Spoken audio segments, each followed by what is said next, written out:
Hey, I'm Bella, and a couple of months ago I went through the process of creating my character that you see here in Stardew Valley. The simplest way for me to do that at the time was to take the sprite sheets from the game and replace them with my own, and I did a video on this as well. I added in my horn to the body sprite sheet, but when it came time to make the shirt, it didn't quite line up how I wanted, and so I put the shirt onto the body as well, rather than a removable shirt item in game. Now this worked fine for me at the time, but I've since found a much better way to do it. When it comes to fashion or clothing mods for Stardew Valley, it seems like there are a few to choose from. With my very little knowledge, I went with fashion sense. You get a hand mirror item either at the start of your save, or you can buy it later or even just spawn it in. And there's a range of different categories like custom hairstyles, hats, accessories, shirts, pants, boots, and you can even replace the body model itself. And so I started brainstorming some ideas. My goal is to make an all-in-one kind of pack focusing on fantasy creatures. I'll have horns, ears, tails, wings, and other bits and mobs to mix and match and create an occult-themed pack for players. This video isn't exactly a tutorial step by step, as this is my first time experimenting around with the mod, but if you'd like a video tutorial that goes a bit more in depth about the process in a way that you can follow, please let me know, because now that I've gone through all this, I understand it pretty well. I started out with a very simple set of horns, just to make sure that I could get something basic working before tackling more complex items. Lots and lots of researching into the mod documentation and troubleshooting later, and I've got it. It feels like such an accomplishment, and so I get started making some more horns. I'm kind of also taking inspiration from the fantasy pack that I made for Sims 4 custom content, which I had the same kind of intention for at the time. It's a set of fantasy packs with a bunch of different themed items, create all different kinds of fantasy sims. I made a couple of other simple pairs of horns. There's really only so much detail that you can do with so many pixels. So there's these short nubby horns, some longer straight horns, two styles of tiefling horns, including the style that I had originally made for my character, and the second style is similar, but I just wanted it to be a little bit different for variety. My favorite style, hands down, are this set of curly ram horns. Now, I've got my fix on creating horns. I need something a little bit more challenging now, so I move on to some wings. Again, taking inspiration from my Sims 4 fantasy pack, I have planned to make a few different types of wings. A couple of different butterfly wing styles, maybe some moths, some feather wings, dragon wings, and bat wings. Not only that, but I want to experiment with making all these wings animated as well. The animation itself is pretty simple. I just need to create all the different frames that I want, align them horizontally, make the side profile animation frames, and then there's some code to add in to make it all work. The first wings that I made are called the Ulysses wings, the shape and pattern inspired by one of my favorite butterflies. I draw out the fully open frame first, and then a half closed, and then a fully closed, and then I just do the in-between frames between open and half, and then another in-between between the half and close. It gives me 5 frames in total. I organize them so that they close, and then open again. I set the first frame to be about 5 seconds long, which causes the animation to flap twice quickly and then stay open. I just think it's a little bit more of a special detail than closing once and opening. The Ulysses wings I made in grayscale but with a dark border so that they can be recolored in game, but they still keep their distinctive black border pattern. In my research, I however found a property that can be added to an item to disable the grayscale, so next I want to experiment around with that. I chose another one of my favorite butterflies, the Queen Alexandra birdwing. They are the largest species of butterfly in the world, so I want to make these wings big, but not too big that they're obnoxious. But it gives me a little bit more of canvas to work with to play with color gradients and try and mimic the dark patterning on the wings. What I found out, however, is that disabling grayscale doesn't do what I thought it did, and it's not totally a bad thing. The description for this property was, disable the player's accessory color choice and uses the sprite's native color instead. But what actually happens is that choosing the white color will keep the original sprite color, but you can still tint it with the color slider as an overlay, which honestly creates some cool effects, so I'm not complaining too much. Continuing on the urge to experiment with some fun ideas, let's try out some dragonfly wings with transparency effects. I had no doubt that this would work as the images are PNGs, so by default they support transparency. I kept the outline solid and I added in some solid highlights here and there, but the bulk of the wing is at about 50% opacity.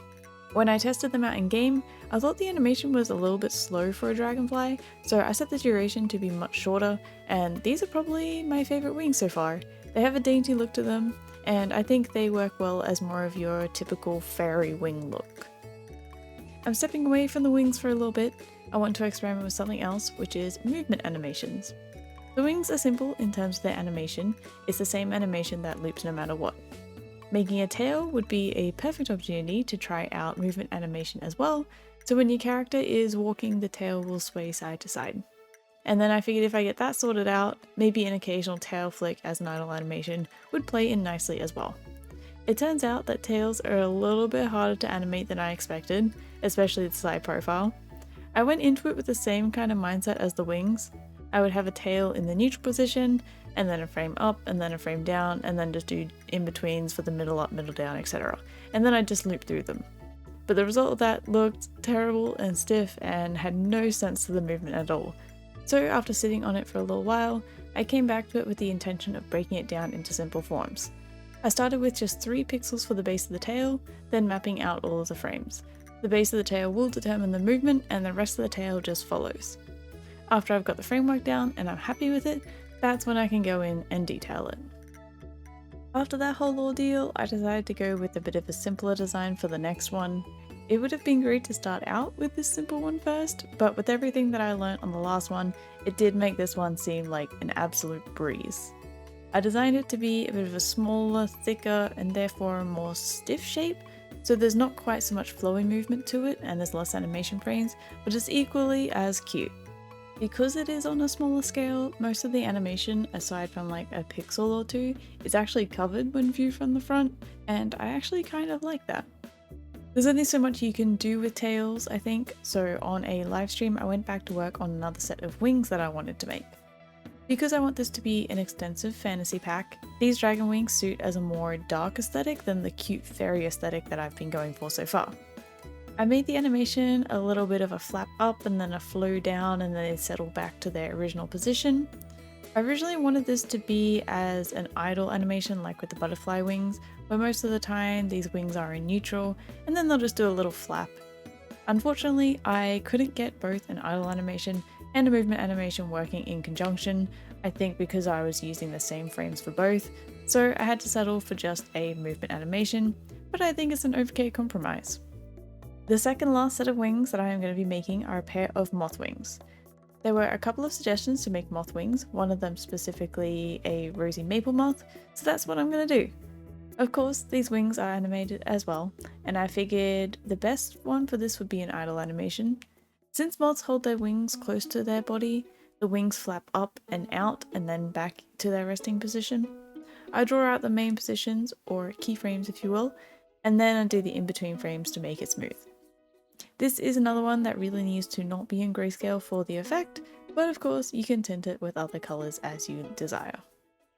These rosy maple moth wings were originally going to be the last wings that I would do before turning my focus elsewhere because I've got enough wings at this point. However, I then remembered about the lunar moth wings I made for Sims 4, and I just had to make them for Stardew Valley as well.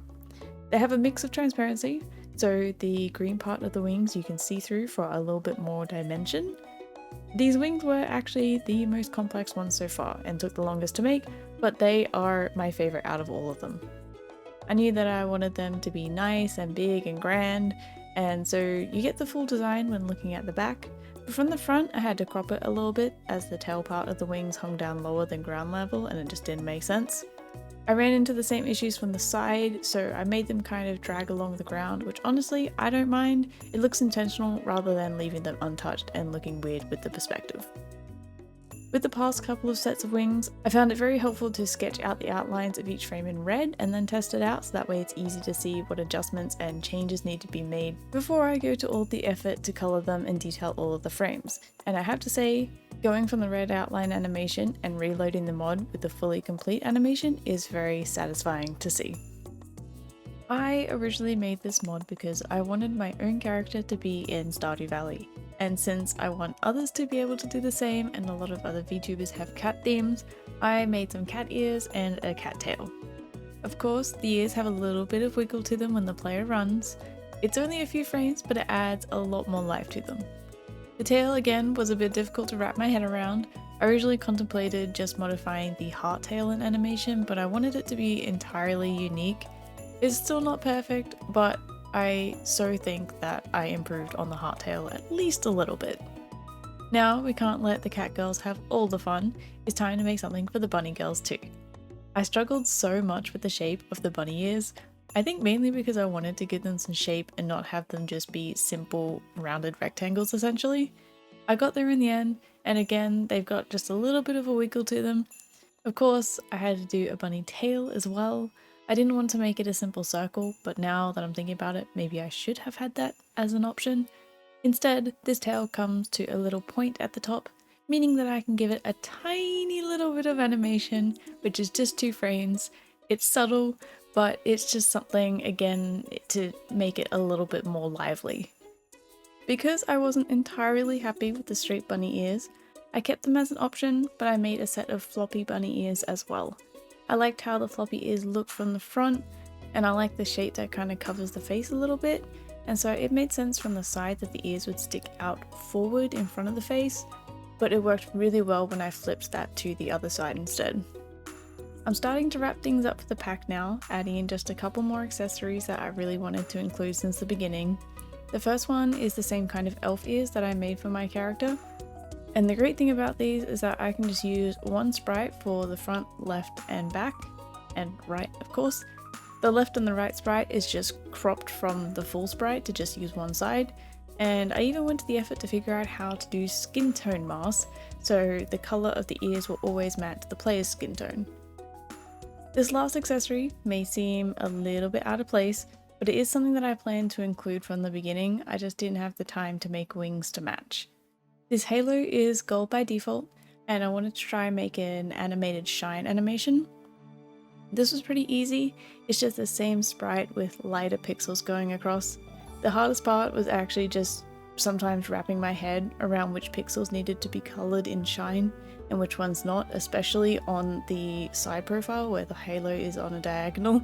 But there we have it. Here is all the things that are included, and I'll be revisiting the mod pack at some point in the future because there's definitely some more things that I want to add in, like making some more body types, other animal species like deer antlers, dog ears and tail, that kind of thing. So if you do have suggestions, feel free to let me know because I absolutely will still consider them. You can get the mod on CurseForge under Bella's Fantasy Accessories. It will be up on Nexus soon, but if you're watching this in the future, there will be a link below in the description.